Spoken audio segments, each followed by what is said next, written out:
కూరగాయలు తినాలంటే రోజు బోర్ కొట్టేస్తూ ఉంటుందండి. వట్టి కూరగాయలంటే అబ్బో! అసలు మరీ పరమ బోర్. కాబట్టి ఈ విధంగా కూరగాయల్లోనే కలుపు వేసుకొని ట్రై చేయండి. కర్రీస్ అయితే అదిరిపోతాయి. మరి నోటికి పండగే. నేనైతే అలాంటి కలుపు కూర అయితే ఈరోజు తయారు చేయబోతున్నాను. అదేంటా అనుకుంటున్నారా? బీరకాయ అండి. బీరకాయల్లో ఎండ్రొయ్యలు వేసి అయితే కర్రీ చేయబోతున్నాను. మరి మీలో ఈ కర్రీ ఎంతమందికి ఇష్టమో నాకు కమెంట్ సెక్షన్లో కమెంట్ పెట్టండి ఫ్రెండ్స్. మరి ఇది ఏ విధంగా తయారు చేసుకోవాలో కూడా చూసేద్దామా? Welcome back to my channel.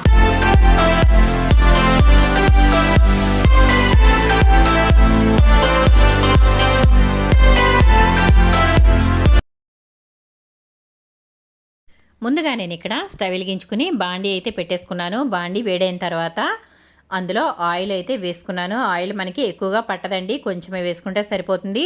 నేను ఒక 3 స్పూన్ల వరకు అయితే ఆయిల్ వేసుకున్నాను. ఆయిల్ వేడైన తర్వాత ఒక పెద్ద ఉల్లిపాయని అలాగే 2 పచ్చిమిర్చిని చిన్న ముక్కలుగా కట్ చేసుకుని అయితే వేసేసుకున్నాను.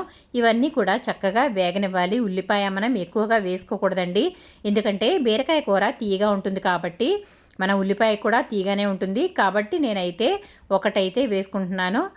చూసారు కదా, ఇదంతా కూడా చక్కగా వేగనిద్దాము. అంతలో మనం ఎండ్రాయిల్ అయితే శుభ్రం చేసుకొని ఈ విధంగా నీళ్ళలో అయితే వేసేసాను. వేడి నీళ్ళలో అయితే కడుక్కోవాలండి వీటిని. అలా కడుక్కోవడం వల్ల ఇసుక అనేది, డస్ట్ అనేది ఏమైనా ఉంటే పోతుంది.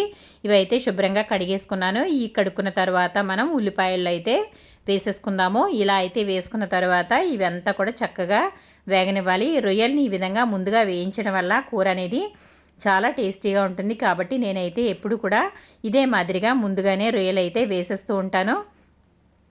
ఆ తర్వాత ఒక పెద్ద సైజు టమాటా అయితే వేస్తున్నాను. మనం ఈ విధంగా టమాటా వేసుకోవడం వల్ల కర్రీ అనేది చాలా బాగుంటుంది. కాబట్టి నేనైతే ఒక టమాటా వేసాను. మరీ ఎక్కువగా వేసుకున్నా కూడా తీపిగా ఉంటుంది కాబట్టి మనం తక్కువగా వేసుకుంటేనే బాగుంటుంది. నేనైతే అందుకే ఒకటే వేసానండి. ఈ టమాటా కూడా చక్కగా మగ్గిపోయే వరకు ఉంచుకోవాలి. ఆ తర్వాత మనం ఇందులో కట్ చేసుకున్న బీరకాయ ముక్కలు అయితే వేసుకుందాము.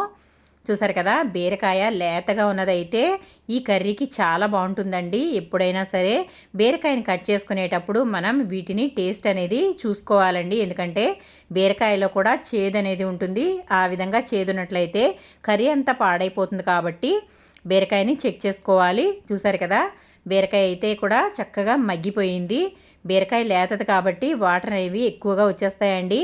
ఆ వాటర్తోనే కర్రీ వండుకోవడం వల్ల కర్రీ అనేది చాలా బాగుంటుంది. చూసారు కదా, ఇక్కడ మనకి టమాటా, ఉల్లిపాయ, బీరకాయ అన్నీ కూడా చక్కగా మగ్గిపోయాయి.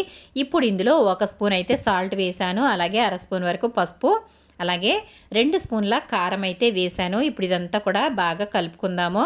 మేము చెప్పాను కదండి, మేమైతే కారం ఎక్కువగానే తింటాం కాబట్టి నేనైతే ఈ విధంగా స్పైసీగానే కర్రీస్ అనేవి చేస్తూ ఉంటాను.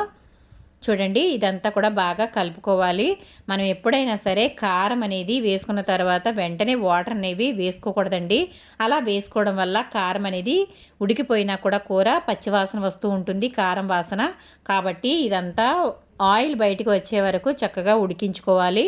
బీరకాయలో వాటర్ అనేవి చాలా ఎక్కువగా వచ్చేస్తూ ఉంటాయి కదా, కాబట్టి ఆ వాటర్తోనే కర్రీ అనేది చేసుకోవాలి. అప్పుడే మనకి కర్రీ చాలా బాగుంటుంది. ఇందులో వాటర్ అనేవి అస్సలు వేసుకోకూడదండి.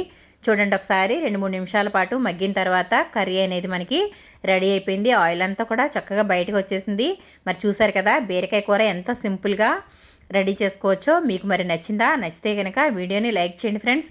మీలో ఎంతమందికి ఈ కలుపు కూరలు తెలుసో నాకు కమెంట్ సెక్షన్లో కమెంట్ అయితే పెట్టండి.